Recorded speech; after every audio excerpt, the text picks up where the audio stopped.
Hi students, இப்போ நம்ம பார்க்கக்கூடிய ரொம்ப முக்கியமான ஒரு டாபிக் என்ன அப்படின்னு பாத்தீங்கன்னா பெர்னோலிஸ் தியரம். ஸோ இந்த தியரம் வந்து எக்ஸ்பிளைன் பண்ணது வந்து பாத்தீங்கன்னா 1738ல சுவிஸ் கண்ட்ரியை சேர்ந்த டேனியல் பெர்னோலிங்கிறவர். இவர் எதை எக்ஸ்பிளைன் பண்றாரு அப்படின்னு பாத்தீங்கன்னா the relationship of the flow of fluidங்கிறது வந்து gases and liquids. ஸோ இதை வந்து fluids சொல்லுவோம். Okay, so the relationship of the flow of fluid through a pipe having different cross sectional area. இப்போ இந்த பைப்பை பாருங்களேன், இந்த இடத்துல பாத்தீங்கன்னா கிராஸ் செக்ஷனல் ஏரியா அதிகமா இருக்கு, இங்க கம்மியா இருக்கு. அப்ப டிஃபரண்ட் கிராஸ் செக்ஷனல் ஏரியா இருக்கக்கூடிய ஒரு பைப் வழியா போகக்கூடிய அந்த லிக்விட் ஃப்ளோவோட ரிலேஷன், அந்த தொடர்பை தான் எக்ஸ்பிளைன் பண்றாரு. சோ அதான் இந்த ஃபார்முலா வந்து நம்ம லாஸ்ட்ல வந்து ப்ரூவ் பண்ணும். சோ என்ன ஃப்ளோ அப்படின்னு பாத்தீங்கன்னா ஸ்ட்ரீம் லைன் ஃப்ளோ அப்படின்னு சொல்லுவாங்க. ஸ்ட்ரீம் லைன் ஃப்ளோ அப்படின்னா யூனிஃபார்ம் வெலாசிட்டி, கான்ஸ்டன்ட் வெலாசிட்டில வந்து சேம் ட்ராக்ல வந்து டிராவல் பண்ணக்கூடிய அந்த லிக்விட் ஃப்ளோ வந்து ஸ்ட்ரீம் லைன் ஃப்ளோ அப்படின்னு சொல்லலாம். ஓகேவா? இன்னொரு ஃப்ளோ இருக்கு, டர்புலன்ட் ஃப்ளோ அப்படின்னு சொல்லுவோம். ஓகே, எனிவே அப்ப இங்க வரும் ஸ்டேட்மெண்ட் வந்து கண்டிப்பா முக்கியம். என்ன அப்படின்னு பாருங்க, the sum of pressure energy, kinetic energy and potential energy per unit mass of an incompressible non-viscous fluid in a streamline flow remains a constant. இவர் என்ன சொல்றாரு அப்படின்னா, according to the law of conservation of energy படிச்சிருப்பீங்க இல்லையா? the law of conservation of energy பொறுத்த வரைக்கும் எந்த ஒரு இடத்துலயும் டோட்டல் எனர்ஜி வந்து என்ன ஆகாது, மாறாது. அப்ப லிக்விட் வந்து இது வழியா வருதுன்னு வச்சுக்கலாம், எக்ஸாம்பிள் வாட்டர் அப்படின்னு வச்சுக்கலாம். உள்ள வரும்போது இந்த இடத்துல இருக்கக்கூடிய டோட்டல் எனர்ஜியும் வெளியே போகும்போது இந்த இடத்துல இருக்கக்கூடிய அந்த லிக்விடோட டோட்டல் எனர்ஜியும் மாறாது, கான்ஸ்டன்ட். எந்த ஒரு இடத்துல எடுத்துக்கிட்டாலும் கான்ஸ்டன்ட். பட் கண்டிஷன் இருக்கு, இன்கம்ப்ரசிபிள் அண்ட் நான் விஸ்கஸ் ஃப்ளூயிட். அதாவது விஸ்காசிட்டிங்கிறது லைக் டென்சிட்டின்னு சொல்லலாம் இல்லையா? டென்சிட்டி ரொம்ப கம்மியா இருக்கிறது. இப்போ ஆயில் இருக்கு, வாட்டர் இருக்கு. சோ வாட்டர் வந்து பாத்தீங்கன்னா ரொம்ப தின்னா இருக்கு இல்லையா? சோ அத நம்ம இப்படி அமுக்கணும் அப்படின்னா கண்டிப்பா கைக்குள்ள இருக்காது, கைக்குள்ள இருந்து வெளியே போயிடும். சரியா? சோ அந்த மாதிரி சொல்லலாம். அப்ப இன்கம்ப்ரசிபிள் அண்ட் நான் விஸ்கஸ் ஃப்ளூயிட், அதோட ஸ்ட்ரீம் லைன் ஃப்ளோவை பொறுத்த வரைக்கும் எந்த ஒரு இடத்துலயும் அதோட டோட்டல் எனர்ஜி கான்ஸ்டன்ட். சோ இந்த ஃபார்முலா தான் நம்ம ப்ரூவ் பண்ண போறோம். எனிவே ஒவ்வொன்னா பார்க்கலாம். ஃபர்ஸ்ட் வந்து பாத்தீங்கன்னா பிரஷர் எனர்ஜி இல்ல, எல்லா எனர்ஜியும் கால்குலேட் பண்ணி ஆட் பண்ணணும்.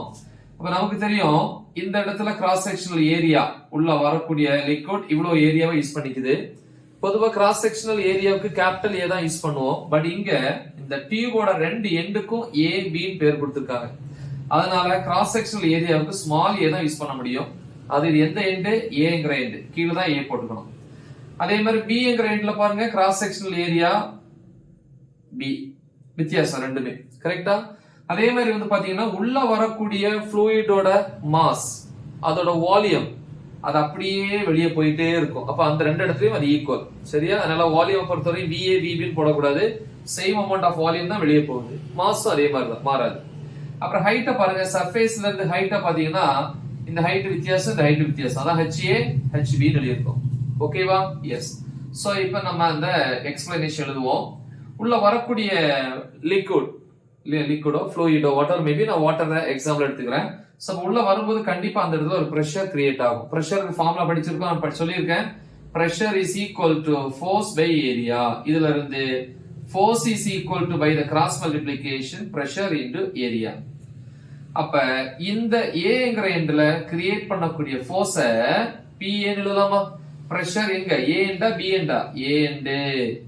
அதே மாதிரி ஏரியா ஆஃப் கிராஸ் செக்ஷனுக்கு கேபிட்டல் ஏ கிடையாது, இங்க ஸ்மால் ஏ. அப்ப அதை நம்ம மாத்திக்கணும். ஸ்மால் ஏ, இங்கேயும் கேபிட்டல் ஏ கிடையாது, small A at the end A. எதுக்கு சார் இந்த ஃபோர்ஸை கால்குலேட் பண்ணோம் அப்படின்னா, நம்ம செய்யக்கூடிய ஒர்க் தான் எனர்ஜியா மாறுதுன்னு நிறைய இடத்துல படிச்சோம். ஒர்க் அவுட் பண்ணா பாடியில எனர்ஜி ஸ்டோர் ஆகும். அதே மாதிரிதான் வந்து பிரஷர்னால எனர்ஜி. அப்ப எனர்ஜினா ஒர்க் தானே. பொதுவா ஒர்க்குக்கு என்ன formula? Work is equal to force into distance or displacement அப்படின்னு சொல்லலாம். அப்ப ஃபோர்ஸ் வேணும், அதே மாதிரி distance travelled by the fluid அப்படின்னு சொல்லலாம் இல்லையா? எஸ். சோ அதான் வந்து இந்த F D கண்டுபிடிச்சோன்னா எனக்கு அந்த ஒர்க் கரெக்டா அதை நம்ம கால்குலேட் பண்ணலாம். ஒர்க்னாலும் எனர்ஜினாலும் ஒண்ணுதான். பட் இந்த ஃபோர்ஸ் பை த பிரஷர்ங்கிறதுனால செய்யக்கூடிய வேலை, அந்த ஒர்க் என்ன எனர்ஜினா பிரஷர் எனர்ஜி. EP PE எழுதலாம் இல்லையா? Okay, pressure energy at A. Okay good. So அப்போ எழுதுவோம். First at a force of the fluid. கரெக்டா? ஃபார்முலா என்ன இதுல இருந்து? F is equal to PAAA.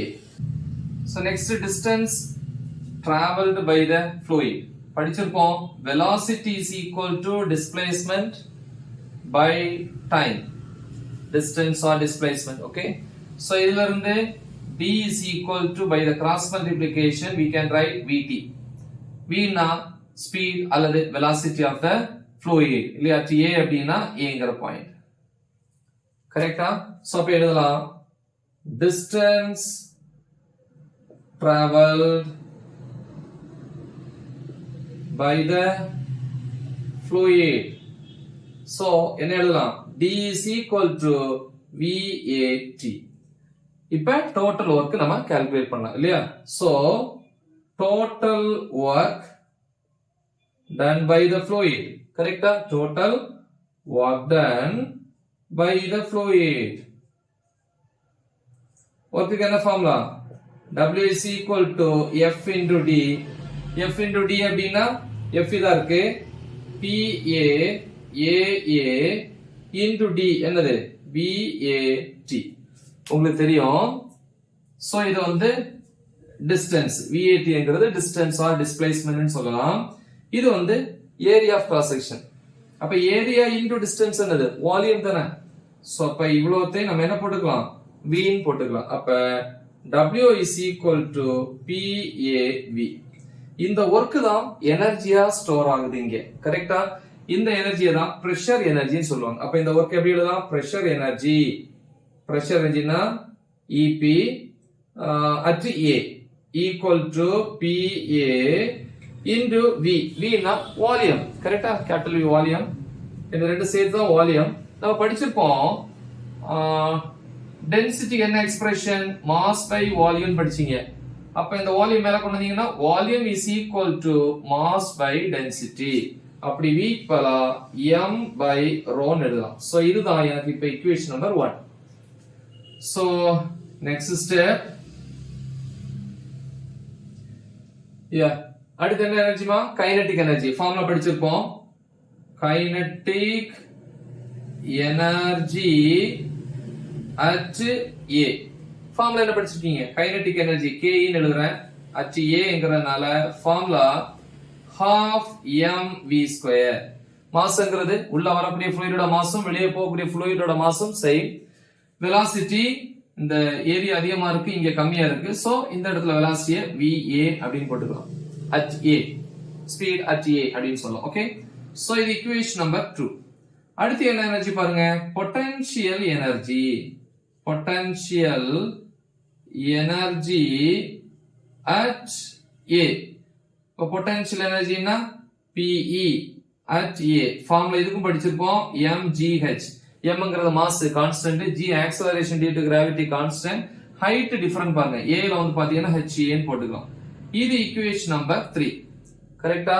அப்ப therefore total energy இல்லையா? total energy E is equal to அது எனர்ஜி at A ஏங்கற பாயிண்ட்ல டோட்டல் எனர்ஜிக்கு என்ன பண்ணணும்? சம் ஆஃப் மூணையுமே ஆட் பண்ணிக்கணும். அப்ப பிரஷர் எனர்ஜி இங்க இருக்கு. என்னது? PA into m by rho plus kinetic energy இங்க இருக்கு.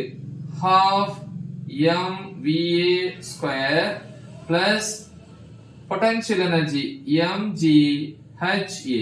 so இது ஈக்குவேஷன் நம்பர் 4. இதே மாதிரி B என்கிற எண்ட்ல இருக்கும். அப்ப அதே மாதிரி எழுதலாம் இல்லையா?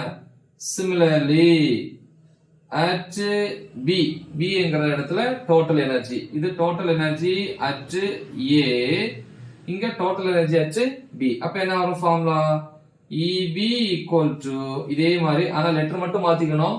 A என்கிற இடத்துல B ன்னு போட்டுக்கணும். at B இது என்ன இருக்கு? m by rho plus 1 by 2m VB² plus mg hb.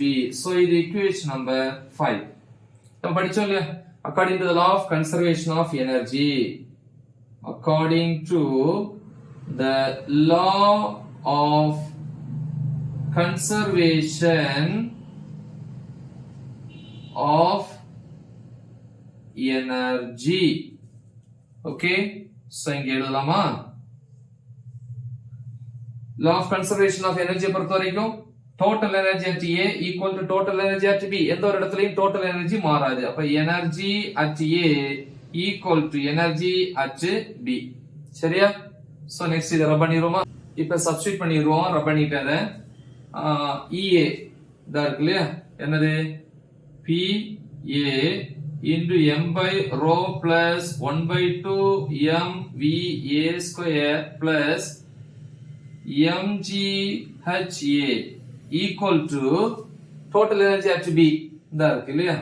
என்னது? இதே மாதிரி லெட்டர் மட்டும் மாத்தி போட்டா போதும். PB into m by rho plus 1 by 2 mVB square plus mgHB. mgHB. இப்ப எல்லாத்துலயுமே m பொதுவா இருக்கு. அப்ப m என்ன ஆயிரும்? கேன்சல் ஆயிரும். அப்ப எப்படி எழுதலாம்?